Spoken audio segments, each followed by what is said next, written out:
The Kassam family go to bed as normal, but they would never wake up to see the next day, because at some point during the early hours, somebody would end their lives in the most horrific way imaginable. And their story would not make the papers of a single mainstream national newspaper, but their story would be debated in Parliament and help argue for a new bill on racial violence. This is the story of the murder of 24-year-old Shamira Kassam and her 3 young children and her unborn child.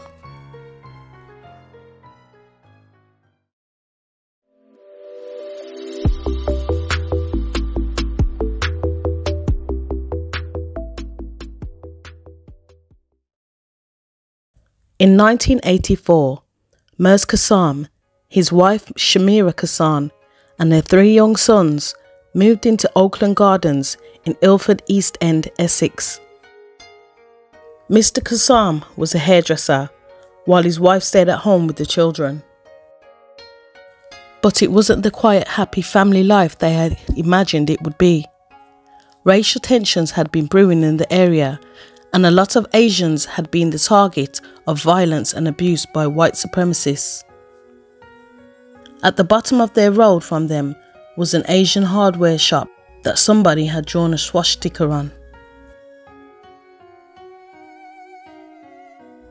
Originally, the swastika had been used by Hindus, Buddhists and Jains for many millennia as a positive symbol for good luck and well-being. The name swastika is derived from the Asian language of Sanskrit, meaning good luck and success. It is associated with Sikh god Ganesh, who is the bringer of luck, and are often printed on statues of Buddha. But in the 20th century, the symbol became associated with the Nazi Party and white supremacy, which is deeply rooted in racism.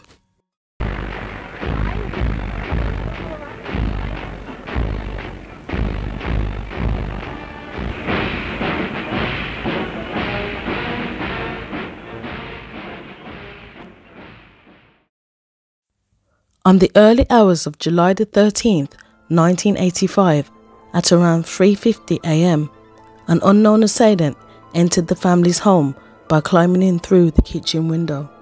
When they got inside, the perpetrator poured 4 or 5 pints of petrol into the hallway and set it alight.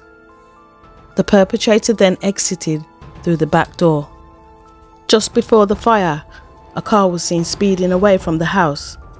It was said to have been an orange Toyota Celica, which was never traced. Neighbours and passers-by did all they could to help rescue the family, and whilst this was going on, a red A-Reg Vauxhall Cavalier stopped across the road from the house.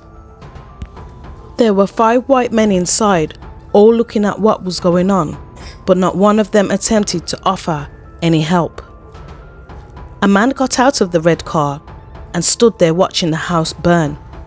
Witnesses that saw the man standing at the front of the house said he was holding a brick. He was described as being around age 30 to 35 and well built, 5'10" with mousy brown hair and a moustache. He may have been wearing glasses with a metal frame. 3 weeks before this arson attack, on the 16th of June, someone had poured petrol through the Kassam's letterbox and set it on fire. But the family was able to quickly distinguish the fire that had set a mat alight before it was able to do any damage. 3 years earlier, when a different Asian family had lived in the house before the Kassams, a fire had also been set, causing the family to flee. And due to a spate of these types of attacks involving racism, the Asian community strongly believe that this was a racist attack that had happened to the Kassams. During this time, there had been a number of reports from the Asian community about racial violence, hate graffiti, and not much being done by the police. So the Asian community had come together to protest and set up community groups to support each other. Police officers first on the scene of the Kassam family fire said that they were appalled by the scene, and it took 4 fire engines to put out the blaze. Mr. Kassam's brother, Nazir Karim, who had been staying at the house at the time, managed to escape the fire, very badly injured. Mr. Mers Kassam also escaped the fire, but was left seriously ill in the burns unit of Billericay Hospital with serious burns.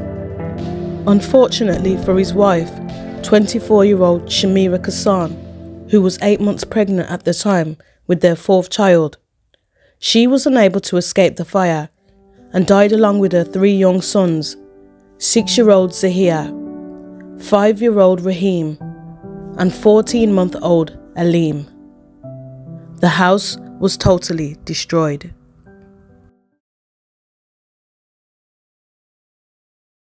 During this time, there had been a number of reports from the Asian community about racial violence, hate graffiti, and not much being done by the police. So the Asian community came together to protect and set up community groups.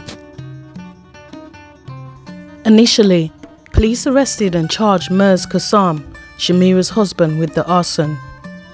But after protests from community leaders and the Asian community against this, as well as not a shred of evidence found proving that Mr. Kassam had started the fire or been in any way involved, he was released. The Asian community believed it to have been a racist attack, stating that a campaign of harassment, violence and intimidation had been waged against them for years, as well as similar arson attacks, but the police did nothing and often tried to place the blame on such atrocities on them.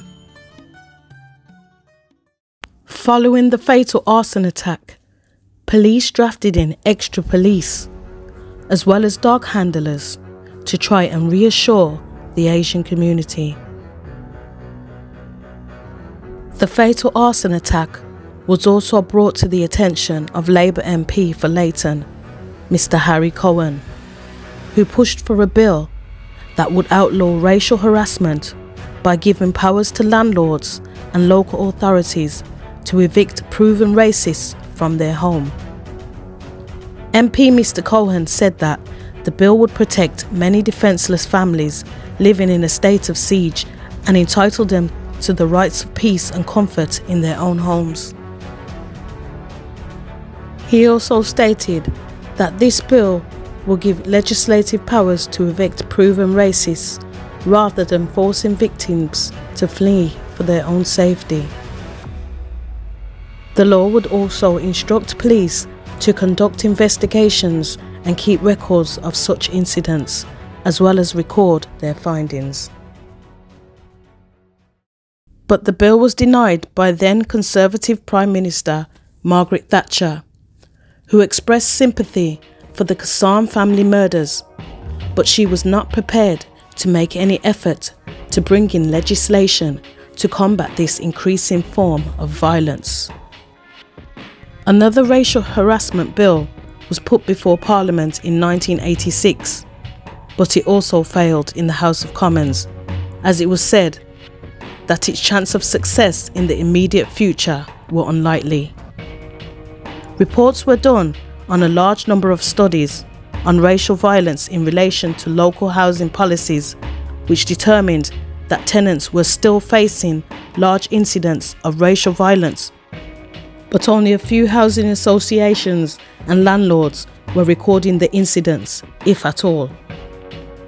Because of these reports, MPs sought to add policy changes to amend tenancy clauses to include racial harassment as a specific reason for eviction.